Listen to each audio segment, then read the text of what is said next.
Hello friends, ఎలా ఉన్నారు? ఈ రోజు మనం అన్లాక్ మై బాస్ అనే కొరియన్ డ్రామా స్టోరీ గురించి డిస్కస్ చేద్దాం. ఈ డ్రామాలో ఒక వ్యక్తి ఆత్మ మొబైల్ ఫోన్ లో ఇరుక్కుపోతుంది. తర్వాత ఆత్మ తను ఆ మొబైల్ ఫోన్ లో ఎలా లాక్ అయిందో తెలుసుకోవడానికి ఏమేం చేసింది అనేది ఈ డ్రామా మెయిన్ స్టోరీ. ఈ డ్రామా అయితే మాత్రం చాలా అంటే చాలా బాగుంది. కాబట్టి మీరు ఈ డ్రామా ఎక్స్ప్లెనేషన్ వీడియోస్ ని అస్సలు మిస్ అవ్వకుండా చూడండి. ఇక మనం ఆలస్యం చేయకుండా ఈ డ్రామా గురించి తెలుసుకుందాం రండి. ఈ డ్రామా స్టార్టింగ్ లో మనకి పార్క్ ఇన్ సాంగ్ అనే చిన్న పిల్లాన్ని చూపిస్తారు. పార్క్ తన మామతో నెయిల్స్ ని తీయించుకుంటూ ఉంటాడు. అప్పుడే అతని మాము, నువ్వు కనుక ఈ నెయిల్స్ ని ఎక్కడ పడితే అక్కడ పడేస్తే ఒక ఎలక వచ్చి నీ నెయిల్స్ ని తినేసి తర్వాత అది కూడా ఒక మనిషిలాగా మారిపోతుంది. ఆ ఎలక మనిషిలాగా మారిన తర్వాత అది చూడడానికి ఎగ్జాక్ట్ గా నీలాగే కనిపిస్తుంది. కాబట్టి నువ్వు నెయిల్స్ ని పడేయకుండా వాటిని జాగ్రత్తగా తీసుకెళ్లి ఒక చోట పెట్టని పార్క్ కి చెప్తుంది. తన మామ చెప్పింది విన్న తర్వాత పార్క్ నెయిల్స్ ని బిల్డింగ్ రూఫ్ పైకి తీసుకెళ్లి వాటిని కిందకి విసిరేస్తాడు. తర్వాత అతను తన మామ తోటి, అమ్మ నువ్వు చెప్పిందంతా కూడా నిజమే అయితే నేను ఒక ఎలకని నాలాగే మారనిచ్చి దాని సహాయంతో నా హోంవర్క్ ని ఫినిష్ చేస్తాను. అలాగే నేను నా పనులన్నింటినీ కూడా ఆ ఎలకతో చేయించుకుని నేను ఫ్రీగా ఉంటానని తన మామతోటి అంటాడు. ఇప్పుడు సీన్ ప్రెజెంట్ కి షిఫ్ట్ అవుతుంది. ఆ టైంలో సిల్వర్ లైనింగ్ అనే ఏఐ టెక్నాలజీ కంపెనీ తమ లేటెస్ట్ ఇన్వెన్షన్ ని డెమాన్స్ట్రేట్ చేస్తూ ఉంటుంది. సిల్వర్ లైనింగ్ విఆర్ టెక్నాలజీ పైన తమ కొత్త ఇన్వెన్షన్ ని స్టార్ట్ చేస్తారు. ఈ ఇన్వెన్షన్ ద్వారా silver lining company real world కి అండ్ వర్చువల్ వరల్డ్ కి మధ్య ఉన్న బౌండరీస్ ని చెరిపేయాలని అనుకుంటుంది. ఇంకా ఎగ్జాక్ట్ గా చెప్పాలంటే ఈ కొత్త ఇన్వెన్షన్ ని యూజ్ చేసిన వాళ్ళు వర్చువల్ వరల్డ్ లో తమకు జరిగే అన్ని ఇన్సిడెంట్స్ ని కూడా రియల్ గా ఎక్స్పీరియన్స్ చేయొచ్చు. ఈ కొత్త ఇన్వెన్షన్ ని కనిపెట్టింది కిమ్ సూన్ జు అనే వ్యక్తి. ఇతను సిల్వర్ లైనింగ్ కంపెనీకి సీఈఓ కూడా. సిల్వర్ లైనింగ్ లో చాలా మంది ఎంప్లాయీస్ పనిచేస్తూ ఉంటారు. అలాగే ఈ సిల్వర్ లైనింగ్ ఐటీ సెక్టర్ లో one of the leading company. ప్రతి ఐటీ కంపెనీ కూడా సిల్వర్ లైనింగ్ ని ఇన్స్పిరేషన్ గా తీసుకుని తమ టెక్నాలజీస్ ని డెవలప్ చేయాలని అనుకుంటూ ఉంటాయి. సోంగ్ జు విఆర్ టెక్నాలజీతో పాటు తన సొంత పనుల కోసం ఒక ఏఐ ని తయారు చేసుకుంటాడు. అలాగే సోంగ్ జు ఆ ఏఐ ని తన స్మార్ట్ ఫోన్ లో ఇన్స్టాల్ చేసి అది తన వాయిస్ ఓవర్ కమాండ్ కి మాత్రమే రెస్పాండ్ అయ్యే విధంగా దాన్ని తయారు చేస్తాడు. సోంగ్ జు కి జంగు సుయాంగ్ అనే సెక్రటరీ కూడా ఉంటుంది. జంగు చూడడానికి చాలా అందంగా ఉంటుంది, కానీ ఆమె ఎప్పుడు కూడా చాలా సీరియస్ గానే ఉంటుంది. జంగు సోంగ్ జు చెప్పిన పనులను చేస్తూ ఉంటుంది, కానీ అతనితోటి ఎప్పుడు కూడా ఫ్రీగా మాట్లాడదు. సోంగ్ జు అప్పుడప్పుడు ఆమెను నవ్వించడానికి ట్రై చేసినా కూడా ఆమె అసలు రెస్పాండ్ అవ్వదు. ఇప్పుడు సీన్ పార్క్ ఇన్ సాంగ్ అనే అబ్బాయి దగ్గరికి షిఫ్ట్ అవుతుంది. ఇతన్ని మనం ఈ డ్రామా స్టార్టింగ్ లో చూసాము. పార్క్ ఇప్పుడు పెద్దవాడవుతాడు. అలాగే ఇతను తన కాలేజీని ఫినిష్ చేసుకుని ఉద్యోగం కోసం సెర్చ్ చేస్తూ ఉంటాడు.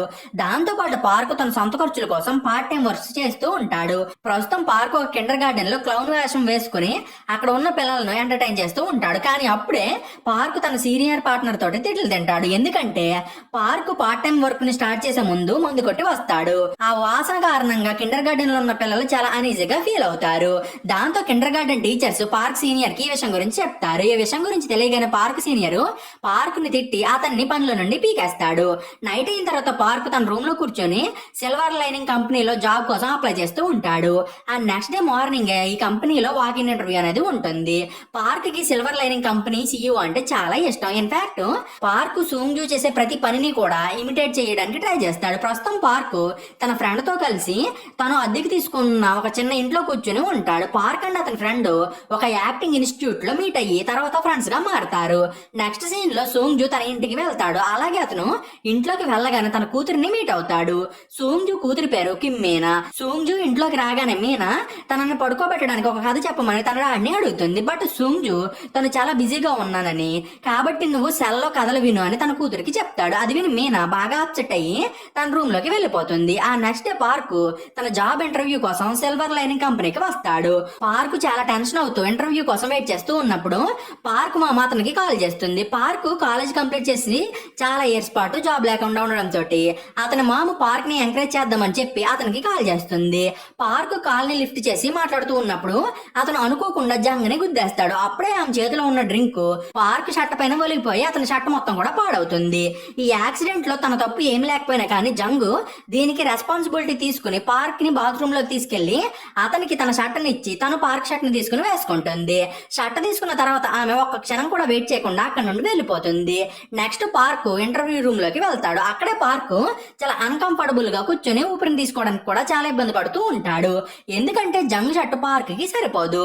ఇది చాలా అన్నట్టు ఇంటర్వ్యూ చేసే వ్యక్తి park academic background and skills ని చూసి పార్క్ ఈ జాబ్ కి సరిపోడని భావిస్తాడు. దాంతో పాటు పార్క్ కి ఐటీ సెక్టర్ లో వర్క్ ఎక్స్పీరియన్స్ కూడా లేకపోవడంతో అతను సిల్వర్ లైనింగ్ లో వర్క్ కి అడ్జస్ట్ అవ్వగలడో లేదో అని చెప్పి హెచ్ఆర్ భావిస్తాడు. ఇదే విషయం గురించి హెచ్ఆర్ గాడు పార్క్ ను కూడా అడుగుతాడు. అప్పుడే పార్క్, ముందు మీరు నాకు జాబ్ ఇస్తేనే కదా నాకు ఎక్స్పీరియన్స్ వచ్చేది, కానీ మీరు జాబ్ ఇవ్వకుండానే వర్క్ ఎక్స్పీరియన్స్ కావాలంటున్నారు. మీరే కాదు, ప్రతి కంపెనీ కూడా ఇదే చేస్తుంది. మీరంతా కూడా ఇలానే ఉంటే చాలా మందికి ఉద్యోగాలు రాక వాళ్ళు చాలా ఇబ్బందులు పడుతూ ఉంటారని అంటాడు. నెక్స్ట్ పార్క్ పైకి లేచి నిలబడతాడు. అప్పుడే అతను వేసుకున్న షర్ట్ బటన్ ఊడొచ్చేసి అది డైరెక్ట్ గా వెళ్లి హెచ్ఆర్ గొంతులో పడుతుంది. దాంతో హెచ్ఆర్ ఊపిరిని తీసుకోలేకపోతాడు. ఈ ఇన్సిడెంట్ కారణంగా పార్క్ ఇంటర్వ్యూలో ఫెయిల్ అవుతాడు. నెక్స్ట్ సీన్ లో Sungju Bong Yang company deputy head అయిన ఓ యాంగ్ గూమ్ అనే వ్యక్తిని మీట్ అవుతాడు. Bong Yang company silver lining కి బిజినెస్ పార్ట్నర్ కంపెనీ. ఆ నెక్స్ట్ డే పార్క్ తన ఇంట్లో ఉన్నప్పుడు ఇంటి ఓనర్ పార్క్ దగ్గరికి వచ్చి నువ్వు త్వరగా ఇంటిని ఖాళీ చెయ్యని, త్వరలోనే ఇక్కడికి ఇంకో టెనెంట్ వస్తారని చెప్తుంది. అది విని పార్క్ ఇంటి ఓనర్ తోటి గొడవ పెట్టుకోవడానికి ట్రై చేస్తాడు. అప్పుడే ఆమె ఇంట్లోకి మా ఫ్యామిలీలో వస్తుందని అంటుంది. అది విని పార్క్ చాలా సాడ్ గా ఫీల్ అవుతాడు. అలాగే ఇప్పుడు పార్క్ చేసేది ఏమీ లేక ఒక కొత్త ఇంటిని వెతుక్కోవాలని డిసైడ్ అవుతాడు. నైట్ అయిన తర్వాత పార్క్ తన ఫ్రెండ్ తో కలిసి మందు కొడుతూ తమ తమ కష్టాల గురించి మాట్లాడుకుంటూ ఉంటారు. పార్క్ ఫ్రెండ్ పేరు జంగ్ హ్యూన్ హో. నెక్స్ట్ పార్క్ తన ఫ్రెండ్ తో ఈ రోజు నేను ఇంటర్వ్యూకి వెళ్ళినప్పుడు హెచ్ఆర్ గాడు నాకు వర్క్ ఎక్స్పీరియన్స్ ఉంటేనే జాబ్ వస్తుందని చెప్పాడు, కానీ నాకు ఎక్స్పీరియన్స్ రావాలంటే ముందు నేను జాబ్ చేయాలి కదా అని అంటాడు. అది విని హ్యూన్ హో నాది కూడా సేమ్ సిచ్యువేషనే, నేను స్టాక్స్ లో ఇన్వెస్ట్మెంట్ చేసి మనీని సంపాదించాలని అనుకుంటున్నాను, కానీ నేను మనీని సంపాదించాలంటే ముందు నేను ఇన్వెస్ట్ చేయడానికి నాకు మనీ కావాలి. అసలు మన ఇద్దరు ప్రాబ్లమ్స్ ఎప్పటికి సాల్వ్ అవుతాయో ఏంటో అని పార్క్ కి చెప్తాడు. హ్యూన్ హో చెప్పింది విని పార్క్ కి ఏమనాలో అర్థం కాదు. ఇప్పుడు పార్క్ ఇంటర్వ్యూలో ఫెయిల్ అయినందుకు చాలా బాధపడుతూ ఉంటాడు. ఇది చాలదన్నట్టు పార్క్ ఒక కొత్త ఇంటిని వెతుక్కోవాల్సి ఉంటుంది. పార్క్ సిటీకి వచ్చిన తర్వాత కొంత మనీని అప్పు తీసుకుని పార్ట్ టైం జాబ్స్ చేస్తూ ఆ అప్పుల్ని కడుతూ ఉంటాడు. దాంతోనే పార్క్ తనకున్న ప్రాబ్లమ్స్ అన్నిటిని కూడా తలుచుకుని కొంచెం సాడ్ గా ఫీల్ అవుతాడు. ఇంకా పక్క జంగు తన వర్క్ ని ఫినిష్ చేసుకుని ఒక హాస్పిటల్ కి వెళ్తుంది. యాక్చువల్ గా జంగు వాళ్ళ మాము చాలా రోజుల నుండి కోమాలోనే ఉండి ఆ హాస్పిటల్లో ట్రీట్మెంట్ తీసుకుంటూ ఉంటుంది. జంగు తన శాలరీ మొత్తాన్ని కూడా తన మాము మెడికల్ ఎక్స్పెన్సెస్ కోసం ఖర్చు చేస్తూ ఉంటుంది. అలాగే ఆమె హాస్పిటల్ ఖర్చుల కోసం అప్పు కూడా తీసుకుంటుంది. ఇప్పుడు ఆమె తీసుకున్న అప్పు వడ్డీతో కలిపి 50 మిలియన్ వాన్ అయిపోతుంది. జంగు అప్పును కట్టడానికి చాలా ఇబ్బందులు పడుతూ ఉంటుంది.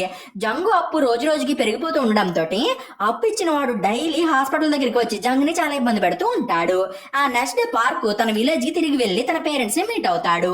అతను తన పేరెంట్స్ దగ్గరికి వెళ్ళినప్పుడు వాళ్ళ కోసం ఒక ఏఐ రోబోట్ ని తీసుకెళ్లి వాళ్ళకి ఆ రోబోట్ ని గిఫ్ట్ గా ఇస్తాడు. ఈ రోబోట్ కి వాయిస్ కమాండ్ ఇస్తే చాలు అది మ్యూజిక్ ని, ఇంటర్నెట్ లో ఉన్న ఇన్ఫోని అండ్ దాన్ని వాడే వాళ్ళకి కావాల్సిన సజెషన్స్ ని ఇస్తూ ఉంటుంది.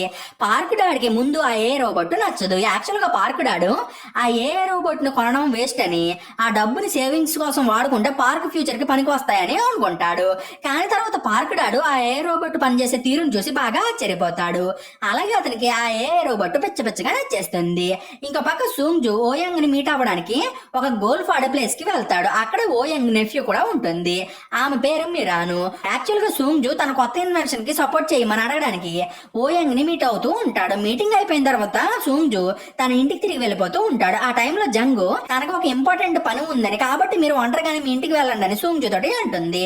అది విని సూంగ్జు జంగు తనకి బాగా అర్జెంట్ అయితే గానీ ఇలా పర్మిషన్ అడగదని చెప్పి ఆమెను అక్కడే వదిలేసి తను వెళ్ళిపోతాడు. ఆ రోజు సూంగ్జు తన కూతురుతో కలిసి పిక్నిక్ కి వెళ్తా అని చెప్పి మాటిస్తాడు. మీనా కూడా ఒక ప్లేస్ కి వెళ్లి సూంగ్జు కేర్ టేకర్స్ తో కలిసి ఆ ప్లేస్ లో టెంట్స్ ని ఏర్పాటు చేసుకుని సూంగ్జు కోసం వెయిట్ చేస్తూ ఉంటుంది. సూంగ్జు కూడా తన కారు వేసుకుని మీనా దగ్గరికి బయలుదేరతాడు. సూంగ్జుకి ఎక్కువగా మీటింగ్స్ ఉండడం వల్ల అతను పిక్నిక్ కి వెళ్ళడానికి బాగా లేట్ అయిపోతుంది. దాంతో సూంగ్జు తన కూతురికి కాల్ చేసి తను త్వరగా పిక్నిక్ స్పాట్ కి వచ్చేస్తా అని చెప్తాడు. అదే టైంలో సూంగ్జు కార్ ని ఒక పెద్ద ట్రక్ ఓవర్టేక్ చేస్తుంది. అప్పుడే సిగ్నల్స్ సరిగ్గా లేకపోవడం వల్ల సూంగ్జు కాల్ కూడా కట్ అవుతుంది. నెక్స్ట్ సూంగ్జు ముందు వెళ్తున్న ట్రక్ స్లో అవుతుంది. అది చూసి సూంగ్జు ఆ ట్రక్ ని ఓవర్టేక్ చేయడానికి ట్రై చేస్తాడు. అదే టైంలో మీనా తనతో పాటు ఆ ప్లేస్ కి వచ్చిన చిన్నపిల్లలు తమ ఫ్యామిలీస్ తోటి చాలా హ్యాపీగా టైం ని స్పెండ్ చేస్తుండడం చూసి చాలా సాడ్ గా ఫీల్ అవుతుంది. ఇంకా పక్క సూంగ్జు సెల్ ఫోన్ ఒక రాయి పక్కన పడిపోయి ఉంటుంది. అలాగే అది తనకి తానుగానే ఫోన్ లాక్ ని ఓపెన్ చేసి ఒక కొరియన్ వెబ్సైట్ లోకి వెళ్లి ఒక ఆర్టికల్ ని రాస్తుంది. ఆ ఆర్టికల్ లో నా పేరు సూంగ్జు, నేను సిల్వర్ లైనింగ్ కంపెనీకి CEO అని, ప్రస్తుతం నేను ఒక సెల్ ఫోన్ లో ఇరుక్కుపోయాను, ఎవరైనా నన్ను సేవ్ చేస్తే నేను వాళ్ళకి ఏం కావాలంటే అది ఇస్తానని రాసి ఫోన్ ఉన్న లొకేషన్ ని కూడా షేర్ చేస్తుంది. ఇప్పుడు ఆ ఫోన్ లో కేవలం 15% మాత్రమే బ్యాటరీ మిగిలి ఉంటుంది. ఈ సెల్ ఫోన్ ఆర్టికల్ ని రాసిన వెంటనే కొంతమంది మనుషులు ఈ ఆర్టికల్ ని చదువుతారు, కానీ వాళ్ళు దీన్ని సీరియస్ గా తీసుకోకుండా ఎవరో కానీ మంచి క్రియేటివిటీగా ఆలోచించి మనల్ని ఎంటర్టైన్ చేస్తున్నారని అనుకుంటారు. ప్రస్తుతం ఈ ఫోను ఒక మౌంటైన్ పై భాగంలో ఉంటుంది. అసలు ఈ మొబైల్ దానికదే ఎలా ఆపరేట్ అవుతుంది, నిజంగానే సూంగ్జు మొబైల్ ఫోన్ లో ఇరుక్కుపోయి హెల్ప్ కోసం ట్రై చేస్తున్నాడా అనే విషయాల గురించి మనకి ముందు తెలుస్తుంది. ఆ next next day morning park sudden గా నిద్ర లేచి తన మామ్ తోటి అమ్మ నేను ఒక పెద్ద కంపెనీకి సీఈఓ అయినట్టు నాకు కల వచ్చిందని చెప్తాడు. అది విని పార్క్ మాము నువ్వు నిజంగానే సీఈఓ అయితే అంతకన్నా సంతోషం ఇంకేముందని అంటుంది. బట్ పార్క్ డాడ్ మాత్రం వీడు కన్న కల నిజమవుతుందని నువ్వు ఎలా అనుకుంటున్నావు, అది జరగడం అసాధ్యం, ఎందుకంటే వీడు ఎప్పుడు చూసిన పందిలాగా పడుకునే ఉంటాడు కదా, మరి ఇలాంటి వాడు సీఈఓ ఎలా అవుతాడని తన భార్యని తిట్టి పార్క్ ని కొట్టడానికి ట్రై చేస్తాడు. దాంతో పార్క్ తన డాడ్కి బాగా భయపడిపోయి అక్కడ నుండి తప్పించుకుని పక్కన ఉన్న ఫారెస్ట్ లోకి వెళ్ళిపోతాడు. నెక్స్ట్ పార్క్ నడుస్తూ నడుస్తూ అనుకోకుండా ఒక పాముని తొక్కేస్తాడు. అప్పుడే ఆ పాము పార్క్ ని కరుస్తుంది. అప్పుడే పార్క్ ఒక రాయి మీద పడుకొని తన చావు గురించి ఆలోచిస్తూ ఉంటాడు. అదే టైంలో పార్క్ కి తనని ఎవరో గాని పిలుస్తున్నారు అని అనిపిస్తుంది. ఇన్ఫాక్ట్ పార్క్ ని పిలిచింది ఇంకెవరో కాదు, సూంజునే. ఇప్పుడు సూంజు సెల్ ఫోన్ లో బ్యాటరీ అయిపోతూ ఉంటుంది. దాంతోనే సూంజు తనకి హెల్ప్ చేయమని చెప్పి పార్క్ ని అడుగుతాడు. కానీ అప్పుడే పార్క్ స్ప్రో కోల్పోతాడు. నెక్స్ట్ పార్క్ స్ప్రోలోకి వచ్చేసరికి అతను హాస్పిటల్ బెడ్ పైన ఉంటాడు. పార్క్ మెలకులోకి రాగానే డాక్టర్ పార్క్ తోటి నిన్ను కరిచింది విషం లేని పాము, కానీ నువ్వు బాగా టెన్షన్ అయ్యి ప్యానిక్ అవడం వల్ల స్ప్రో కోల్పోయావని అంటాడు. నెక్స్ట్ ఒక నర్సు పార్క్ దగ్గరికి వచ్చి అతనికి సూంజు సెల్ ఫోన్ ని ఇచ్చి ఇందులో ఉన్న ఛార్జింగ్ అయిపోయిందని పార్క్ కి చెప్తుంది. అప్పుడే పార్క్ ఆ సెల్ ఫోన్ నాది కాదని ఆ నర్స్ తోటి చెప్పడానికి ట్రై చేస్తాడు. కానీ ఆ నర్సు అతని మాటలు పట్టించుకోకుండా అక్కడ నుండి వెళ్ళిపోతుంది. నెక్స్ట్ పార్క్ తన ఇంటికి వెళ్లి సూంజు సెల్ ఫోన్ కి ఛార్జింగ్ పెడతాడు. యాక్చువల్ గా పార్క్ ఆ సెల్ ఫోన్ తనతో నిజంగానే మాట్లాడిందా లేక తనకి హాలుసినేషన్ వచ్చిందని తెలుసుకోవాలని చెప్పి అనుకుంటాడు. పార్క్ సెల్ ఫోన్ కి ఛార్జింగ్ పెట్టిన కొంచెం సేపటి తర్వాత అది ఆన్ అయ్యి తనని తాను సూంజు అని పార్క్ కి ఇంట్రడ్యూస్ చేసుకుంటుంది. ఆ సెల్ ఫోన్ తనకు తానుగా మాట్లాడుతుండడం చూసి పార్క్ చాలా కన్ఫ్యూజ్ అయిపోతాడు. అప్పుడే ఆ సెల్ ఫోన్ ఇంటర్నెట్ ఓపెన్ చేసి అందులో సిల్వర్ లైనింగ్ సీఈఓ గురించి సెర్చ్ చేసి సూంజు ఫోటోని పార్క్ కి చూపించి ఇదిగో చూడబ్బాయి నేను సిల్వర్ లైనింగ్ సీఈఓ కిమ్ సూంజుని, ప్రస్తుతం నేను ఈ ఫోన్ లో ఇరుక్కుపోయాను, అసలు ఇది ఎలా జరిగిందో నాకు కూడా తెలియడం లేదు, ఇప్పుడు నేను ఈ ప్రాబ్లం నుండి బయటపడడానికి నాకు నీ హెల్ప్ కావాలని పార్క్ ని అడుగుతాడు. కానీ పార్క్ కి ఇంకా ఆ సెల్ ఫోన్ పైన నమ్మకం రాదు. అప్పుడే ఈ సెల్ ఫోన్ నువ్వు కనుక నాకు హెల్ప్ చేస్తే నేను నీకు 1 బిలియన్ వాన్ ని ఇస్తాను, నువ్వు నీ బ్యాంక్ డీటెయిల్స్ ని నేను ఉన్న ఈ ఫోన్ లో ఎంటర్ చెయ్యి, ముందు నేను నీకు 100 మిలియన్ ని సెండ్ చేస్తాను, తర్వాత అయినా నేను ఈ ఫోన్ లో ఇరుక్కుపోయానని నువ్వు నమ్ముతావని పార్క్ కి చెప్తుంది. అది విని పార్క్ తన బ్యాంక్ డీటెయిల్స్ ని ఎంటర్ చేస్తాడు. అప్పుడే ఆ సెల్ ఫోన్ పార్క్ అకౌంట్ లోకి 100 మిలియన్ వాన్ ని సెండ్ చేస్తుంది. ఆ అమౌంట్ కూడా ఇమీడియట్ గా పార్క్ అకౌంట్ లో పడిపోతాయి. అది చూసి పార్క్ షాక్ అవుతాడు. నెక్స్ట్ ఆ సెల్ ఫోన్ పార్క్ తోటి నువ్వు గనక నాకు హెల్ప్ చేస్తే నేను మిగతా మనీ నీకు ఇస్తానే అంటుంది. అది విని పార్క్ నేను నీకు ఎలా హెల్ప్ చేయగలనని అంటాడు. అప్పుడు ఆ సెల్ ఫోన్ నా బాడీ ఇప్పుడు ఎక్కడ ఉందో నాకు కూడా తెలియదు, కాబట్టి నువ్వు సిల్వర్ లైనింగ్ కంపెనీకి వెళ్ళి నన్ను రిప్లేస్ చేసి సిల్వర్ లైనింగ్ కి కొత్త సీఈఓ అవ్వాలి, నేను నా బాడీని కనిపెట్టి నాకు ఏం జరిగిందో తెలుసుకునేంత వరకు కూడా నువ్వే సీఈఓగా నా కంపెనీలో పనిచేయాలని పార్క్ చెప్తుంది. నెక్స్ట్ పార్క్ సెల్ ఫోన్ ని ఇంట్లోకి తీసుకెళ్లి మీరు ఈ సెల్ ఫోన్ లో ఇరుక్కుపోవడానికి ముందు మీకు ఏం జరిగిందో నాకు చెప్పండి అని అంటాడు. అప్పుడు ఆ సెల్ ఫోన్ తన పైన ఎవరో కానీ అటాక్ చేశారని, ఆ అటాక్ తర్వాత నా ఆత్మ ఈ మొబైల్ ఫోన్ లో ఇరుక్కుపోయిందని పార్క్ తోటి అంటుంది. కానీ నాకు అటాక్ జరగడానికి ముందు ఏం జరిగిందో అసలు గుర్తులేదని కూడా చెప్తుంది. దాంతో పాటు ప్రస్తుతం నేను కెమెరా ద్వారా నిన్ను చూస్తూ స్పీకర్స్ ద్వారా మాట్లాడగలుగుతున్నానని అంటుంది. ఈ సెల్ ఫోన్ అన్ని విషయాల గురించి చెప్పినా కూడా పార్క్ కి అసలు నమ్మకం కలగదు. ఎందుకంటే సిల్వర్ లైనింగ్ సీఈఓ పైన అటాక్ జరిగితే దాని గురించి న్యూస్ లో రాకపోవడంతో పార్క్ ఆ సెల్ ఫోన్ పైన కొంచెం అనుమానపడుతూ ఉంటాడు. నెక్స్ట్ అతను సెల్ ఫోన్ పంపిన మనీ నిజమో కాదో తెలుసుకోవడానికి ఒక హెడ్ సెట్ ని ఆర్డర్ చేస్తాడు. అప్పుడే అతని ఆర్డర్ సక్సెస్ అవుతుంది. దీని తర్వాత పార్క్ కి ఆ సెల్ ఫోన్ పైన నమ్మకం అనేది కలుగుతుంది. నెక్స్ట్ పార్క్ సెల్ ఫోన్ దగ్గరికి వెళ్లి దానికి హెల్ప్ చేస్తానని మాటిస్తాడు. అప్పుడే సెల్ ఫోన్ ఒక కాంట్రాక్ట్ ని ప్రిపేర్ చేసి దానిపైన పార్క్ ఫింగర్ ప్రింట్ ని చేయమంటుంది. అదే టైంలో పార్క్ పేరెంట్స్ పార్క్ రూమ్ లోకి వస్తారు. వాళ్ళ రూమ్ లోకి ఎంటర్ అవగానే పార్క్ అమ్మ నాన్న నేను సిల్వర్ లైనింగ్ కంపెనీలో జాబ్ కి సెలెక్ట్ అయ్యానని అంటాడు. అది విని పార్క్ పేరెంట్స్ చాలా సంతోషపడతారు. ఆ next day park silver lining కంపెనీకి బయలుదేరతాడు. అతను వెళ్ళేటప్పుడు తన పేరెంట్స్ కి గుడ్ బై చెప్పి తన డాడ్ అకౌంట్ లో 50 మిలియన్ వాన్ ని వేస్తాడు. అంత మనీని ఒకేసారి తన కొడుకు తనకు సెండ్ చేయడం చూసి పార్క్ డాడు షాక్ అవుతాడు. పార్క్ కొత్త సీఈఓ బాధ్యతలను చేపట్టడానికి ముందు సూంజు సీఈఓ అంటే ఎలా ఉండాలి అనే విషయం గురించి పార్క్ కి చెప్పి అతనికి కొన్ని ఇన్స్ట్రక్షన్స్ ని ఇచ్చి అతనికి ఒక బ్లాక్ క్రెడిట్ కార్డ్ ని ఇచ్చి ఎక్స్పెన్సివ్ క్లాత్స్ ని లగ్జీరియస్ ఐటమ్స్ ని కొంటాడు. పార్క్ తను ఒక మొబైల్ లో మాట్లాడుతున్నానని ఎవరికీ తెలియకూడదని చెప్పి తను కొన్న హెడ్ సెట్ సాయంతో సూంజు తోటి మాట్లాడతాడు. నెక్స్ట్ సూంజు పార్క్ కి ఒక లగ్జీరియస్ అపార్ట్మెంట్ లో రూమ్ ని ఇప్పిస్తాడు. దాంతో పాటు సూంజు పార్క్ ఏమేం చేయకూడదు అని చెప్పి అతనికి కొన్ని ఇన్స్ట్రక్షన్స్ కూడా ఇస్తాడు. ముఖ్యంగా పార్క్ సోషల్ మీడియాని వాడకూడదని సూంజు చెప్తాడు. తనకి రియల్ లైఫ్ లో అన్ని కూడా దొరుకుతూ ఉండడం తోటి పార్క్ కూడా సూంజు కండిషన్స్ కి ఒప్పుకుంటాడు. ఇప్పుడు సూంజు సెల్ ఫోన్ లో ఉండడం తోటి అతను తిననవసరం లేదు, తాగనవసరం లేదు, అలాగే పడుకోనవసరం కూడా లేదు. సో సూంజు తనకి సెల్ ఫోన్ పడిపోయిన మౌంటైన్ దగ్గర ఏం జరిగి ఉంటుందో తెలుసుకోవాలని చాలా డెస్పరేట్ గా ఉంటాడు. ఈ విషయం గురించి సూంజు పార్క్ తో కూడా మాట్లాడుతూ ఉంటాడు. ఇక్కడే పార్క్ కి సూంజు సెల్ ఫోన్ లో లాక్ అవడానికి ముందు అతనికి 1 వీక్ ముందు జరిగిన విషయాలు ఏమి కూడా గుర్తులేవు అనే విషయం గురించి తెలుస్తుంది. అప్పుడే సూంజు తనకు ప్రమాదం జరిగిన రోజు ఏ షెడ్యూల్స్ ఉన్నాయో ఒకసారి చెక్ చేస్తాడు. అప్పుడే అతనికి తను సెల్ ఫోన్ లో ఇరుకుపోయిన రోజు ఈవినింగ్ గోల్ఫ్ ఆడే ప్లేస్ కి వెళ్ళిన విషయం గురించి తెలుస్తుంది. నెక్స్ట్ సూంజు తను మిస్ అయిన రోజు ఎక్కడెక్కడికి ట్రావెల్ చేశాడో తెలుసుకోవడానికి సెల్ ఫోన్ లో రోడ్ మ్యాప్ ని చెక్ చేస్తాడు. అప్పుడే అతనికి తను లాస్ట్ గా పార్క్ వాళ్ళ విలేజ్ లో ఉన్న ఏరియాకి దగ్గరలో ఉన్న మౌంటైన్ పైకి వెళ్ళిన విషయం గురించి తెలుస్తుంది. కానీ తను అక్కడికి ఎందుకు వెళ్ళాడో సూంజుకి అర్థం కాదు. అదే టైంలో పార్క్ కూడా సూంజు మిస్ అయిన రోజు వేసుకొచ్చిన కార్ గురించి సెకండ్ హ్యాండ్ కార్ సైట్ లో సెర్చ్ చేస్తాడు. కానీ అక్కడ కూడా పార్క్ కి ఏ చిన్న క్లూ కూడా దొరకదు. ఈ విషయం గురించి సూంజుకి కూడా తెలిసి తను తన బాడీని కనిపెట్టాలి అని అంటే అసలు నేను ఆ రోజు గోల్ఫ్ క్లబ్ కి ఎందుకు వెళ్ళాను, వెళ్ళాను కానీ అసలు నేను ఈ అడవిలోకి వచ్చి కొండపైకి ఎందుకని ఎక్కానో తెలుసుకోవాలని డిసైడ్ అవుతాడు. దీనికోసం పార్క్ అండ్ సూంజులు ఇంకా క్లూస్ కోసం వెతకాలని అనుకుంటారు. ఇంకో పక్క సూంజు ఇంట్లో మీనా కేర్ టేకర్స్ చాలా రోజుల నుండి సూంజు ఇంటికి తిరిగి రాకపోవడం తోటి అతనికి ఏమైందని చెప్పి చాలా భయపడిపోతూ ఉంటారు. యాక్చువల్ గా సూంజు ఎక్కడికి వెళ్ళినా సరే కేర్ టేకర్స్ కి ఇన్ఫార్మ్ చేసే వెళ్తాడు. కానీ ఈసారి కేర్ టేకర్స్ కి అతను ఎక్కడికి వెళ్ళాడో తెలియక చాలా టెన్షన్ అయిపోతూ ఉంటారు. ఆ నెక్స్ట్ డే పార్క్ సీఈఓగా ఇన్ఛార్జ్ తీసుకోవడానికి సిల్వర్ లైనింగ్ కంపెనీకి వస్తూ ఉంటాడు. సూంజు ఆల్రెడీ పార్క్ అపాయింట్మెంట్ గురించి కంపెనీలో వర్క్ చేసే ఎగ్జిక్యూటివ్స్ అందరికీ కూడా మెయిల్స్ ద్వారా ఇన్ఫార్మ్ చేస్తాడు. ఈ విషయం గురించి ఓ మేరాన్ కూడా తెలుస్తుంది. ఈమె బోమ్యాంగ్ కంపెనీకి ఎగ్జిక్యూటివ్ డైరెక్టర్ గా ఉంటుంది. యాక్చువల్ గా ఈమె డాడు అండ్ ఓ యంగ్ ఇద్దరు కలిసి బోమ్యాంగ్ కంపెనీని స్థాపిస్తారు. అప్పటి నుండి ఆ కంపెనీకి మిరాన్ డాడు చైర్మన్ గా ఉంటాడు. కానీ 2 years బ్యాక్ అతను జబ్బు పడతాడు. అప్పుడే అతను తన కూతురు మిరాన్ ని కొంతకాలం పాటు తనకి రిప్లేస్మెంట్ గా పెడతాడు. కానీ అతని తమ్ముడైన ఓ యంగ్ కి ఇది నచ్చదు. Next park silver lining office కి రీచ్ అవుతాడు. అప్పుడే అతన్ని రిసీవ్ చేసుకోవడానికి చాలా మంది ఎంప్లాయీస్ వస్తారు. వాళ్ళలోనే క్వాక్ సామ్సు అనే వ్యక్తి కూడా ఉంటాడు. ఇతని ఈ సిరీస్ స్టార్టింగ్ లో పార్క్ ని ఇంటర్వ్యూలో ఫెయిల్ చేసింది. ఇక్కడే పార్క్ కి జంగు కూడా కనిపిస్తుంది. ఆమె సూంజు సెక్రటరీ అని తెలియగానే పార్క్ చాలా హ్యాపీగా ఫీల్ అవుతాడు.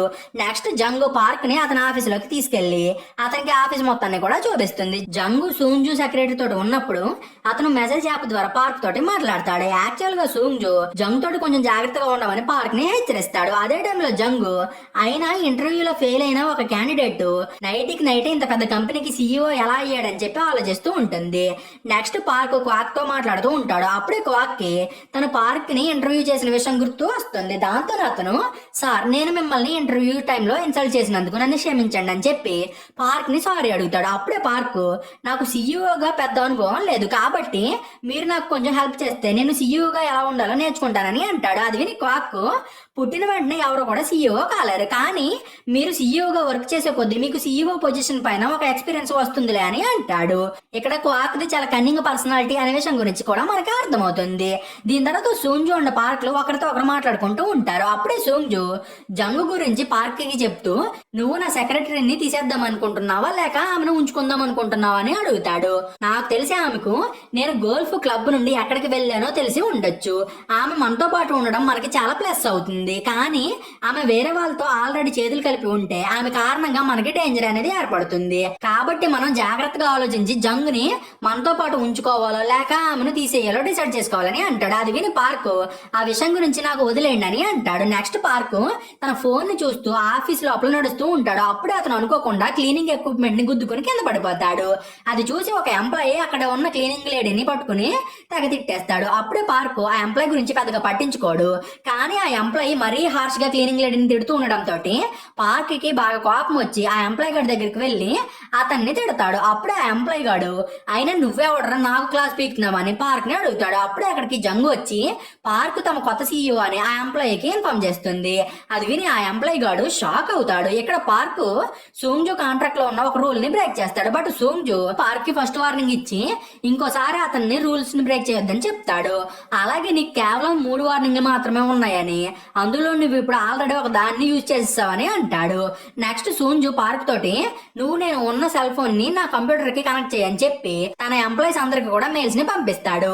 ఆ మెయిల్స్ లో సూంజు, నేను కొన్ని హెల్త్ ప్రాబ్లమ్స్ కారణంగా కొన్నాళ్ల పాటు లీవ్ తీసుకుంటున్నాను, నేను వచ్చే వరకు పార్కే మీకు సీఈఓగా ఉంటాడు, సో మీరందరూ పార్క్ కి హెల్ప్ చేయండి అని ఉంటుంది. నైట్ అయిన తర్వాత పార్క్ తన ఇంటికి వెళ్తూ ఉన్నప్పుడు సూంజు పార్క్ ని తన ఇంటికి తీసుకెళ్ళమని అడుగుతాడు. పార్క్ కూడా సూంజుని అతని ఇంటికి తీసుకెళ్తాడు.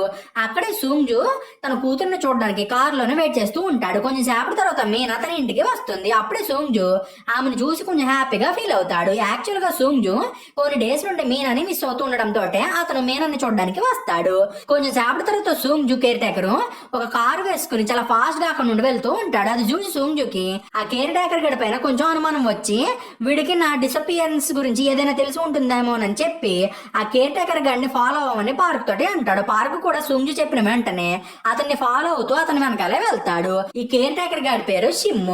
నెక్స్ట్ షిమ్ గాడు ఒక బార్ కు వెళ్లి జంగ్ ని మీట్ అవుతాడు. ఈ విషయం గురించి తెలిసిన తర్వాత సూంజు పార్క్ ని తన ఇంటికి తీసుకెళ్ళమని అంటాడు. దాంతో పార్క్ సూంజుని తీసుకుని అతని ఇంటికి వెళ్తాడు. అక్కడికి వెళ్ళగానే సూంజు, నా ఇంటి లాక్స్ అన్ని కూడా రిమోట్ కంట్రోల్ తోటే ఆపరేట్ అవుతాయి, కాబట్టి నువ్వు నా ఇంట్లోకి వెళ్ళడానికి డోర్స్ అన్నిటిని కూడా ఓపెన్ చేస్తాను. నువ్వు ఇంట్లోకి వెళ్ళి నా ఆఫీస్ రూమ్ లోకి వెళ్ళి అక్కడ ఉన్న ఒక కాన్ఫిడెన్షియల్ ఫైల్ ని నీతో పాటు తీసుకురావాలి, అందులో మనకి ఉపయోగపడే ఇన్ఫర్మేషన్ ఏదైనా ఉంటుందని అంటాడు. సూంజు పార్క్ ఇంట్లోకి వెళ్ళేటప్పుడు అన్ని సీసీటీవీలను కంట్రోల్ చేసి పార్క్ ఇంట్లోకి వెళ్ళాడు అనడానికి ట్రేసెస్ లేకుండా చేస్తాడు. పార్క్ సూంజు ఆఫీస్ లోకి వెళ్ళిన తర్వాత సూంజు తన సేఫ్టీ లాకర్ పిన్ ని పార్క్ కి చెప్పి అందులో ఉన్న ఫైల్ ని తీసుకోమంటాడు. కానీ పార్క్ లాకర్ ని ఓపెన్ చేసేటప్పటికే అందులో ఆ ఫైల్ అనేది ఉండదు. నెక్స్ట్ పార్క్ ఆ ఇంట్లో నుండి తొందరగా బయటికి వెళ్దామని చెప్పి హడావిడిగా నడుస్తూ ఉంటాడు. అప్పుడే అతను అనుకోకుండా ఇంట్లో ఉన్న వస్తువుల్ని కింద పడేస్తాడు. అప్పుడే మీనా కేర్ టేకర్ కి ఈ సౌండ్స్ వినిపించి ఆమె సూంజు ఆఫీస్ రూమ్ లోకి పరిగెత్తుకుంటూ వెళ్తుంది. ఆమె ఆ రూమ్ లోకి వెళ్లి లైట్స్ ని ఆన్ చేస్తుంది. అప్పుడే అక్కడికి షిమ్ కూడా వస్తాడు. పార్క్ ఏమో వీళ్ళిద్దరికి దొరకకూడదని చెప్పి ఆ రూమ్ లో ఉన్న ఒక కార్ లోకి వెళ్లి దాక్కుంటాడు. నెక్స్ట్ కేర్ టేకర్స్ ఇద్దరు కూడా ఆ రూమ్ లో ఎవరైనా ఉన్నారేమోనని చెప్పి సెర్చ్ చేస్తూ ఉంటారు. అప్పుడే సూంజు మీనా కేర్ టేకర్ అయిన జీహీకి ఆమె శాలరీ పెంచుతున్నట్టు ఒక మెసేజ్ ని సెండ్ చేస్తాడు. ఈ మెసేజ్ తర్వాత కేర్ టేకర్స్ ఇద్దరు కూడా డైవర్ట్ అవుతారు. నెక్స్ట్ వాళ్ళు ఆ రూమ్ లో నుండి వెళ్ళిపోతారు. నెక్స్ట్ ఎవరో కానీ సూంజు సెల్ కి కాల్ చేస్తారు, కానీ పార్క్ కాల్ ని లిఫ్ట్ చేయడు. అప్పుడే సూంజుకి కాల్ చేసిన వ్యక్తి సూంజు ఫోన్ కి ఒక మెసేజ్ ని పంపిస్తాడు. ఆ మెసేజ్ లో ఆ వ్యక్తి, నీ దగ్గర ఉన్న మొబైల్ కి నేనే నిజమైన ఓనర్ అని అంటారు. అది చూసి పార్క్ షాక్ అవుతాడు. ఆ మెసేజ్ ని చూసిన తర్వాత పార్క్ అసలైన కిమ్ సూంజు ఎవరని చెప్పి చాలా కన్ఫ్యూజ్ అవుతూ ఉంటాడు. అప్పుడే సెల్ ఫోన్ సూంజు పార్క్ తోటి, నిజమైన సూంజు బయట ఉంటే అతను ఎందుకని నీ దగ్గరికి రావడం లేదు, అతని కంపెనీని ఇప్పుడు నువ్వే టేక్ ఓవర్ చేసావు కదా, మరి అతను తన కంపెనీని సేవ్ చేసుకోవడానికైనా సరే నీ దగ్గరికి రావాలి కదా అని అంటాడు. దాంతో పాటు నీకు మెసేజ్ అండ్ కాల్ చేసిన వాళ్ళు తమ ఐడెంటిటీ గురించి రివీల్ చేయలేదు, దాని అర్థం ఏంటంటే వాళ్ళెవరో నీకు తెలియకూడదని చెప్పి వాళ్ళు అనుకుంటున్నారు, కాబట్టి నువ్వు ఆ మెసేజ్ అండ్ కాల్ గురించి ఆలోచించుకో సరేనా అని చెప్పి పార్క్ తోటే అంటాడు. నెక్స్ట్ సూంజు తన ఫోన్ కి కాల్ చేసిన వాళ్ళ నంబర్ ని ట్రాక్ చేయడానికి ట్రై చేస్తాడు, కానీ అతని ఫోన్ లో నంబర్ ని ట్రాక్ చేయడం చాలా కష్టంగా ఉంటుంది. అప్పుడే పార్క్ కిమ్ ఫోన్ ని కంప్యూటర్ కి కనెక్ట్ చేస్తాడు. నెక్స్ట్ సూంజు పార్క్ తోటి, నువ్వు ఇప్పటి నుండి హోటల్లో ఉండొద్దు, మన గురించి ఎవరికైనా తెలిస్తే మనం పెద్ద రిస్క్ లో పడిపోతామని చెప్తాడు. దాంతో పార్క్ తను లాస్ట్ టైం స్టే చేసిన ఇంటికి వెళ్తాడు. నెక్స్ట్ సీన్ లో మనకి జంగు షిమ్ తోటి ఏం మాట్లాడింది అనే విషయం గురించి చూపిస్తారు. అక్కడ షిమ్ జంగ్ తోటి సూంజు ఎక్కడికి వెళ్ళాడనే విషయం గురించి మాట్లాడుతూ ఉంటాడు. అప్పుడే జంగు, నేను లాస్ట్ టైం సూంజుని క్యాంప్ కి బయలుదేరుతున్నప్పుడు చూశాను, ఆ తర్వాత సూంజు ఎక్కడికి వెళ్ళాడు అనేది నాకు కూడా తెలియదని అంటుంది. అది షిమ్ అసలు సూంజు క్యాంప్ కే రాలేదు, అలాగే అతను ఆ నెక్స్ట్ డే తను ఒక కొత్త ప్రాజెక్ట్ పని మీద వర్క్ చేయడానికి వెళ్తున్నట్టు నాకు ఒక మెసేజ్ ని పంపించాడు, ఆ తర్వాత నేను సూంజు తోటి కాంటాక్ట్ ని కోల్పోయానని అంటాడు. ఇప్పుడు జంగు కూడా సూంజు గురించి ఆలోచిస్తూ అతనికి అండ్ పార్క్ కి సంబంధం ఏంటని చెప్పి అనుకుంటుంది. ఆ నెక్స్ట్ డే పార్క్ సూంజు రిక్వెస్ట్ ప్రకారం మీనా దగ్గరికి వెళ్తాడు. అలాగే అతను తనతో పాటు జంగును కూడా తీసుకెళ్లి ఆమెకు అండ్ తనకి క్లౌన్ వేషాలు వేసి మీనాని ఫుల్ గా ఎంటర్టైన్ చేస్తూ ఉంటారు. మీనా కూడా వాళ్ళిద్దరితో ఆడుకుని ఫుల్ గా ఎంజాయ్ చేస్తుంది. బట్ జంగు మాత్రం బాగా అలసిపోతుంది. నెక్స్ట్ మీనా పార్క్ దగ్గరికి వెళ్ళి అతనితో మాట్లాడుతుంది. అలాగే ఆమె పార్క్ ని ఇష్టపడుతుంది. పార్క్ కూడా ఆ రోజు నుండి మీనా వాళ్ళ ఇంట్లోనే స్టే చేస్తానని చెప్తాడు. సూంజు ఈ విషయం గురించి కేర్ టేకర్స్ కి ఇన్ఫార్మ్ చేస్తాడు. బట్ షిమ్ అండ్ జంగులు మాత్రం ఇంకా పార్క్ పైన అనుమాన పడుతూనే ఉంటారు. అప్పుడే షిమ్ జంగు తోటి, సూంజు నాకు కాల్ చేసి పార్క్ ని కొంతకాలం పాటు ఈ ఇంట్లోనే ఉంటాడని చెప్పాడు. ఆ కాల్ లో నేను ఖచ్చితంగా సూంజు వాయిస్ నే విన్నాను. వాయిసే కాదు, ఆ కాల్ లో మాట్లాడిన వ్యక్తి వే ఆఫ్ టాకింగ్ కూడా ఎగ్జాక్ట్ గా సూంజు లాగే ఉందని అంటాడు. నెక్స్ట్ పార్క్ సూంజుని తీసుకుని అతని రూమ్ లోకి వెళ్లి సూంజు ఫోన్ ని కంప్యూటర్ కి కనెక్ట్ చేస్తాడు. అప్పుడే సూంజు తన ఫోన్ కి కాల్ చేసిన వ్యక్తిని ట్రాక్ చేయడం స్టార్ట్ చేస్తాడు. నైట్ అయిన తర్వాత జంగు రోజులాగే తన మామ్ ని చూసుకోవడానికి హాస్పిటల్ కి వెళ్తుంది. కానీ ఆమె వెళ్లేసరికి జంగ్ కి బెడ్ పైన తన మామ కనిపించదు. అది చూసి జంగు నర్సని తన మామ గురించి అడుగుతుంది. అప్పుడే జంగుకి తన మామ విఐపి వార్డుకి ట్రాన్స్ఫర్ చేయబడింది అనే విషయం గురించి తెలుస్తుంది. నెక్స్ట్ జంగుకి తన మామని విఐపి వార్డుకి ట్రాన్స్ఫర్ చేసింది మిరాన్ అనే విషయం గురించి కూడా తెలుస్తుంది. దాంతోనే జంగు మిరాన్ దగ్గరికి వెళ్లి ఈ విషయం గురించి అడుగుతుంది. అప్పుడే మిరాన్, నువ్వు మన కొత్త సీఈఓ అని ఒక కంట కనబడుతూ ఉండాలి, అలాగే అతను ఎప్పుడెప్పుడు ఏమేమి చేస్తున్నాడో కూడా నాకు ఇన్ఫార్మ్ చెయ్యి, దానికి బదులుగా నేను మీ అమ్మని విఐపి వార్డ్ లో ఉండేలాగా చేస్తానని చెప్తుంది. యాక్చువల్ గా మిరాను పార్క్ ని బై మిస్టేక్ గా సూంగ్జు అపాయింట్ చేసి ఉంటాడని అనుకుంటుంది. అండ్ నెక్స్ట్ డే సూంగ్జు పార్క్ ని నిద్రలేపి నేను నా ఫోన్ కి కాల్ చేసిన నంబర్ ని ట్రాక్ చేయలేకపోయానని చెప్తాడు. కానీ తర్వాత మనం ఆ కాలర్ కి కాల్ చేసి అతను ఎవరో కనిపెట్టొచ్చని, దానికి నా దగ్గర ఒక ప్లాన్ ఉందని కూడా అంటాడు. ఆ రోజే పార్క్ ఎగ్జిక్యూటివ్ మీటింగ్స్ ని కండక్ట్ చేస్తాడు. పార్క్ మీటింగ్స్ కి వెళ్ళిన తర్వాత అతను సూంగ్జు ప్లాన్ ప్రకారం మీటింగ్స్ కి వచ్చిన వాళ్ళందరి ఫోన్స్ ని కూడా ఒక బాక్స్ లో పెట్టిస్తాడు. నెక్స్ట్ అతను మీటింగ్ కి వచ్చిన వాళ్ళందరితోటి సెక్యూరిటీ రీజన్స్ కారణంగానే మీ ఫోన్స్ అన్నింటినీ కలెక్ట్ చేస్తున్నాను, దయచేసి మీరు నన్ను ఏమీ అనుకోకండి అని అంటాడు. అతను ఫోన్స్ ని కలెక్ట్ చేసేటప్పుడు అందరి నేమ్స్ ని ఫోన్ పైన రాయమంటాడు. మీటింగ్ మధ్యలో సూంగ్జు తనకి కాల్ చేసిన వాళ్ళ నెంబర్స్ కి ఫోన్ చేస్తాడు. అప్పుడే బాక్స్ లో ఉన్న ఫోన్ లో ఒక ఫోన్ రింగ్ అవుతుంది. అది చూసి పార్క్ ఆ ఫోన్ తీస్తాడు, కానీ దానిపైన ఎవరి పేరు కూడా ఉండదు. At the same time Oyang meeting జరుగుతున్న ప్లేస్ కి వచ్చి పార్క్ ని మీట్ అవుతాడు. అలాగే అతను మీటింగ్ లో ఉన్న వాళ్ళందరినీ కూడా టీ తాగడానికి ఇన్వైట్ చేస్తాడు. దాంతో అక్కడ ఉన్న వాళ్ళందరూ కూడా తమ ఫోన్స్ ని తీసుకుని బయటికి వెళ్తూ ఉంటారు. దాంతో పార్క్ సూంగ్జుకి కాల్ చేసింది ఎవరో తెలుసుకోలేకపోతాడు. Next Park and Jung car లో వెళ్తూ ఉంటారు. అప్పుడే జంగ్ పార్క్ ని డౌట్ గా చూస్తూ ఉంటుంది. పార్క్ దగ్గర 2 ఫోన్స్ ఉన్న విషయం గురించి కూడా జంగుకి తెలుసు. అలాగే అతను ప్రతిసారి ఆ 2వ ఫోన్ ని చూస్తూ ఎవరికో కంపెనీలో జరుగుతున్న ఇన్సిడెంట్ గురించి రిపోర్ట్ చేస్తున్నాడని జంగు అనుకుంటుంది. అలాగే పార్క్ ఎప్పుడు కూడా హెడ్ సెట్స్ ని పెట్టుకుని ఉండడంతో జంగు అనుమానం మరీ ఎక్కువైపోతుంది. అప్పుడే సడన్ గా జంగు కార్ ని చాలా ఫాస్ట్ గా పోనిస్తుంది. అలాగే ఆమె కార్ ని ఒక డ్యామ్ చివరికి తీసుకెళ్లి బ్రేక్లు వేస్తుంది. అది చూసి పార్క్ చాలా భయపడిపోతాడు. కారు డ్యామ్ ఎడ్జ్ దగ్గర ఉన్నప్పుడు జంగు పార్క్ తోటి అసలు సూంగ్జుకి ఏం జరిగిందని అడుగుతుంది. యాక్చువల్ గా జంగుకి పార్క్ బ్యాగ్ లో సూంగ్జు ఫోన్ కేసు అనేది కనిపిస్తుంది. దాంతోనే ఆమె పార్క్ సూంగ్జుని ఏమైనా చేసి ఉంటాడని అనుకుంటుంది. జంగు పార్క్ ని నిలదీస్తూ ఉన్నప్పుడే సూంగ్జు అన్నోన్ కాలర్ కి కాల్ చేస్తాడు. అప్పుడే జంగు ఫోన్ రింగ్ అవుతుంది. ఇక్కడే పార్క్ వాళ్ళకి జంగే ఆ అన్నోన్ కాలర్ అనే విషయం గురించి తెలుస్తుంది. అదే టైంలో కార్ కూడా క్లిఫ్ పై నుండి కింద పడిపోతుంది. దీని తర్వాత పార్క్ జరిగిన విషయాలన్నిటి గురించి కూడా ఎక్స్ప్లెయిన్ చేస్తాడు. ఇప్పుడు సూంగ్జు మొబైల్ ఫోన్ లో ఇరుక్కుపోయాడనే విషయం గురించి తెలియగానే జంగు షాక్ అయిపోతుంది. ఇక్కడ తోటి పార్ట్ 1 అనేది ఎండ్ అవుతుంది. అసలు సూంగ్జు ఆత్మ ఫోన్ లోపల ఎలా ఇరుక్కుపోయింది, జంగుకి సూంగ్జు ఆత్మ గురించి తెలిసింది కదా, మరి ఆమె పార్క్ ని బిలీవ్ చేస్తుందా లేదా అనే విషయాల గురించి మనం నెక్స్ట్ పార్ట్ ఎక్స్ప్లెనేషన్ వీడియోలో తెలుసుకుందాం. మీకు ఈ వీడియో నచ్చిందని అనుకుంటున్నాను. ఒకవేళ మీకు కనుక ఈ వీడియో నచ్చితే ఒక లైక్ కొట్టి కామెంట్ చేయండి ప్లీజ్. సో ఈ రోజు కింద ఫ్రెండ్స్ మీకు కనుక నా ఎక్స్ప్లెనేషన్ నచ్చితే ఛానల్ సబ్స్క్రైబ్ చేసి గంట సింబల్ ని ఆన్ లో పెట్టుకోండి.